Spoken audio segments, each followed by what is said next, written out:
Chaque jour de notre vie, nous voulons... Nos noces d'argent. Enregistrement de la messe qui a eu lieu le 14 juillet 1976 dans une maison sur la route principale tout près de l'église. Dans l'assemblée, toute la famille Crouche d'Irénée, celle de Pierre, les Rava, Jenny Léon, le père Lajoie, officier, et Jean-Luc Renker n'était pas encore prêtre, a lu la lecture et il a animé la soirée par ses chants. L'Alléluia et d'autres chants datent de cette période. Nous voulons t'aimer. Là où se trouve l'offense, apportons le pardon. Là où se trouve la haine, annonçons l'amitié pour te faire aimer. Chaque jour de notre vie, nous voulons t'aimer. Nous voulons t'aimer. Chaque jour de notre vie, nous voulons t'aimer. Nous voulons t'aimer. Quand nous trouvons la discorde, bâtissons la paix. Là où se trouve l'erreur, proclamons la vérité pour te faire aimer. Chaque jour de notre vie, nous voulons t'aimer. Nous voulons t'aimer. Chaque jour de notre vie, nous voulons t'aimer. Nous voulons t'aimer.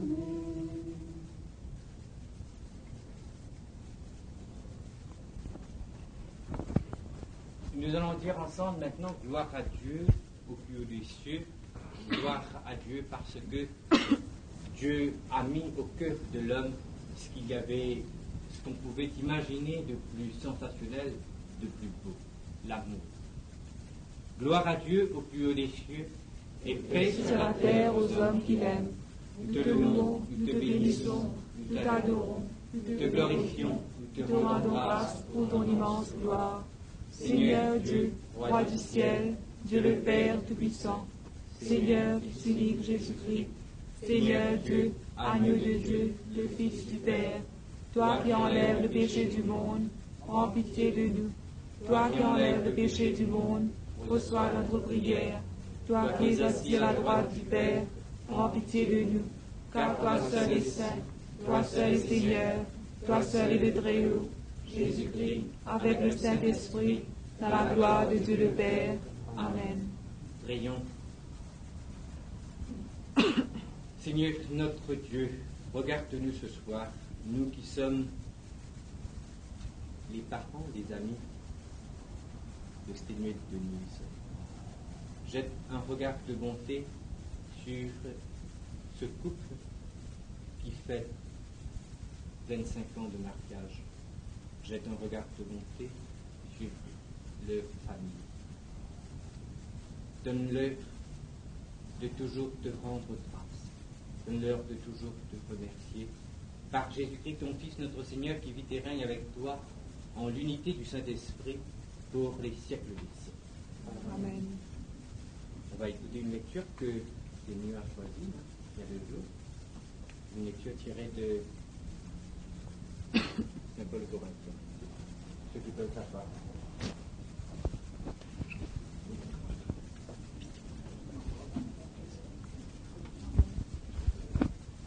Je pourrais être capable de parler les langues des hommes et celles des anges, mais si je n'ai pas l'amour, mes discours ne sont rien de plus qu'un tambour bruyant ou qu'une cloche qui résonne.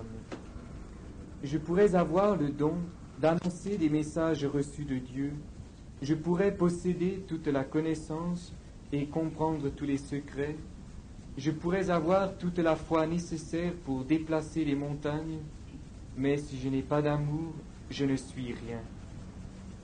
Je pourrais distribuer tous mes biens et même livrer mon corps pour être brûlé, mais si je n'ai pas d'amour, cela ne me sert de rien. L'amour est patient, l'amour est bon, il n'est pas envieux, il ne se vante pas, il n'est pas orgueilleux. L'amour ne fait rien de honteux, il n'est pas égoïste, il ne s'irrite pas, il n'éprouve pas de rancune. L'amour ne se réjouit pas du mal, mais il se réjouit de la vérité. L'amour permet de tout supporter, il nous fait garder en toutes circonstances la foi, l'espérance et la patience. L'amour est éternel. Les messages reçus de Dieu n'ont de valeur que pour un temps.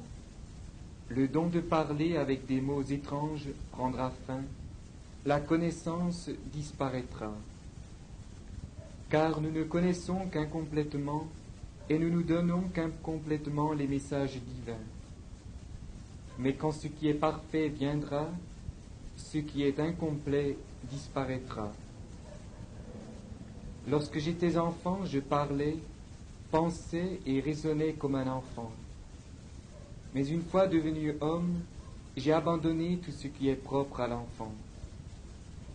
À présent, ce que nous voyons est semblable à une image obscure reflétée par un miroir.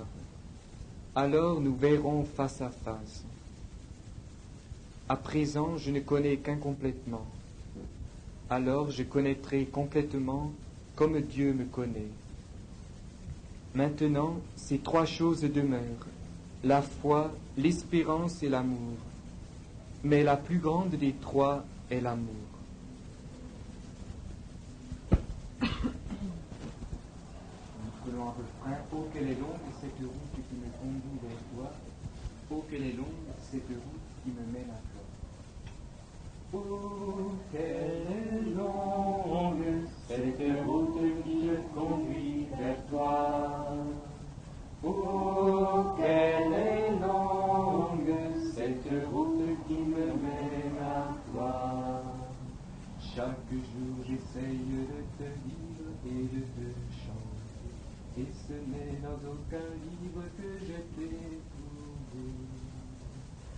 Oh, quelle est longue cette route qui me conduit vers toi. Oh, quelle est longue cette route qui me mène à toi. Tu es dans chacun de mes rêves, tu es dans ma vie.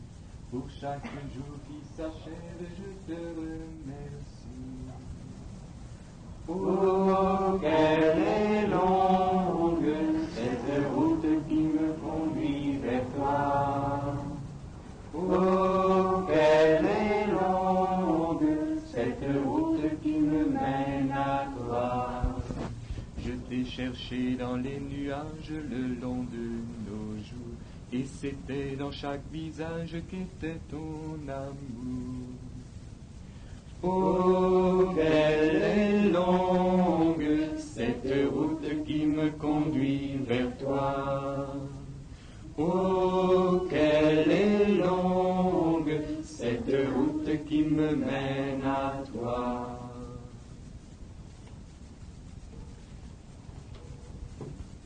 Nous allons acclamer la parole de Dieu dans l'Évangile.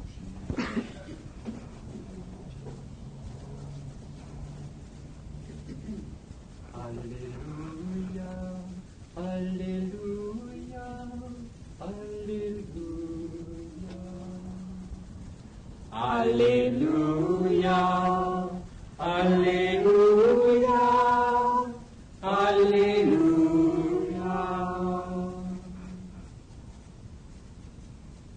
Le Seigneur soit avec vous. Et avec votre esprit.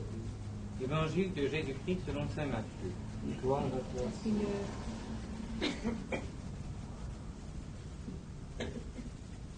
Jésus disait, ne vous inquiétez pas au sujet de la nourriture et de la boisson dont vous avez besoin pour vivre. ou au sujet des vêtements dont vous avez besoin pour votre corps. La vie est plus importante que la nourriture, et le corps plus important que les vêtements, n'est-ce pas? Regardez les oiseaux qui volent dans les airs.